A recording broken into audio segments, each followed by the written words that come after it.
Shalom, selamat pagi Bapak Ibu serta saudara yang dikasihi oleh Tuhan. Kiranya berkat, damai sejahtera dan sukacita dari Tuhan Yesus Kristus senantiasa menyertai kita sekalian. Sebelum kita mendengarkan firman Tuhan dan renungan, marilah kita berdoa. Tuhan Allah Bapa yang Maha Baik, kami sungguh bersyukur atas kebaikan dan kemurahan-Mu, karena Engkau Tuhan yang selalu melindungi, menolong dan menopang kami. Terima kasih untuk setiap kebaikan dan kemurahan-Mu.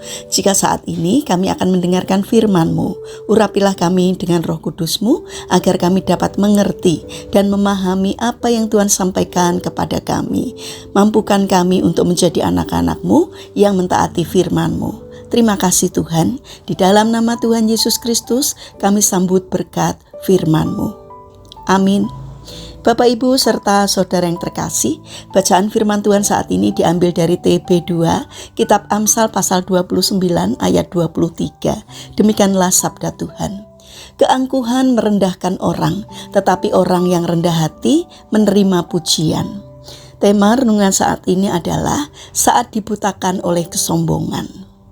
Bapak Ibu serta saudara yang dikasihi oleh Tuhan Yesus Kristus, ada seorang profesor yang naik perahu bersama dengan seorang nelayan untuk menikmati keindahan danau.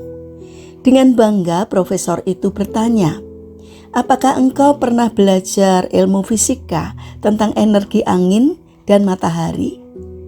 "Tidak," jawab sang nelayan sederhana. "Kalau begitu, engkau telah kehilangan seperempat peluang hidup," kata profesor meremehkan. Tak puas, ia bertanya lagi, "Apakah engkau pernah belajar filsafat dan bahasa asing?" "Tidak," jawab nelayan. "Oh, berarti engkau telah kehilangan 3/4 peluang hidupmu," sahut profesor sambil tersenyum sombong.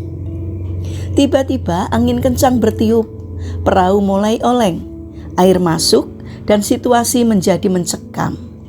Nelayan lalu bertanya, "Pak, apakah Bapak pernah belajar berenang?" Dengan wajah pusat pasi, profesor tersebut menjawab, "Tidak pernah." Nelayan berkata pelan namun tegas, "Kalau begitu, Bapak telah kehilangan semua peluang hidup Bapak." Bapak Ibu serta saudara yang terkasih, kisah ini mengingatkan kepada kita bahwa seberapa hebat pengetahuan dan prestasi kita, selalu ada area di mana kita lemah. Kesombongan membuat kita merasa lebih tinggi dari orang lain. Padahal di hadapan Tuhan kita sama-sama terbatas dan membutuhkan kasih karunia-Nya. Orang yang sombong bukan hanya merendahkan orang lain, tetapi pada akhirnya akan direndahkan oleh situasi, bahkan oleh kelemahannya sendiri. Sebaliknya, kerendahan hati membuka pintu untuk belajar dari siapa saja, bahkan dari orang yang kelihatannya biasa-biasa saja. Nelayan yang diremehkan ternyata memiliki keterampilan yang justru sangat penting di tengah bahaya. Demikian pula dalam hidup, orang yang rendah hati mampu melihat bahwa setiap orang punya peran dan nilai di mata Tuhan. Bayangkan, ada seseorang yang baru dipromosikan menjadi kepala divisi di kantornya. Ia mulai merasa dirinya paling tahu, tidak mau mendengar masukan bawahan, bahkan menganggap remeh staf administrasi dan office boy. Suatu hari terjadi masalah besar. Data penting perusahaan hampir hilang karena kesalahan teknis. Orang yang justru tahu cara memulihkan data itu adalah staf IT junior yang selama ini jarang dianggap.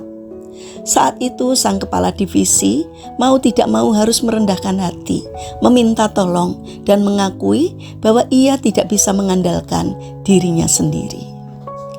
Bapak Ibu serta saudara yang terkasih, seringkali Tuhan memakai situasi seperti ini untuk mengguncang perahu kehidupan kita, agar kita sadar bahwa kita membutuhkan orang lain dan kita sangat membutuhkan Tuhan. Kerendahan hati bukan berarti minder atau merasa tidak berharga, tetapi menyadari bahwa semua kelebihan adalah anugerah dari Tuhan. Orang yang rendah hati mudah diajar, mau dikoreksi, dan siap memberi hormat kepada orang lain.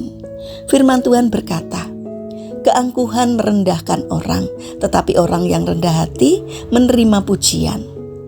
Tuhan sendiri yang akan meninggikan orang yang mau merendahkan diri di hadapannya.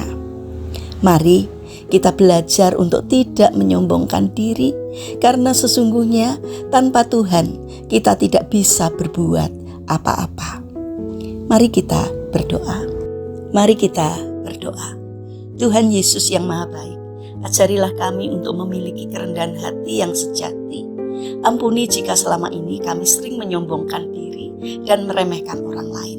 Ingatkan kami bahwa semua kemampuan dan prestasi kami hanyalah anugerah dari-Mu. Biarlah teladan kerendahan hati-Mu menguasai hidup kami, sehingga melalui sikap kami, orang lain dapat merasakan kasih Tuhan dan nama-Mu semakin dimuliakan. Bapa yang Maha Kasih, kami mendoakan bagi mereka yang mengalami permasalahan dan pergumulan dalam hidupnya. Kiranya Tuhan berkenan hadir untuk menolong mereka. Bagi mereka yang terbaring sakit, kami berdoa kiranya Tuhan memberkati setiap upaya yang mereka lakukan. Kiranya Tuhan berkenan hadir untuk mengangkat sakit penyakitnya dan memberikan kesembuhan. Bapa yang Maha Kasih, kami ingin menyerahkan setiap rencana dan aktivitas kami hari ini ke dalam tangan Tuhan. Sertai dan berkati apapun yang kami kerjakan, sehingga dapat mendatangkan berkat dan sukacita, tidak hanya bagi diri kami, namun bagi setiap orang yang kami jumpai hari ini. Terima kasih Bapa, kami serahkan seluruh doa dan permohonan kami kepada Allah yang hidup, yang kami kenal di dalam nama Tuhan Yesus Kristus. Amin. Puji Tuhan, Bapak Ibu serta saudara yang terkasih, selamat berakhir pekan dengan orang-orang terkasih. Kiranya firman Tuhan dan renungan hari ini dapat menjadi berkat bagi kita semua. Haleluya.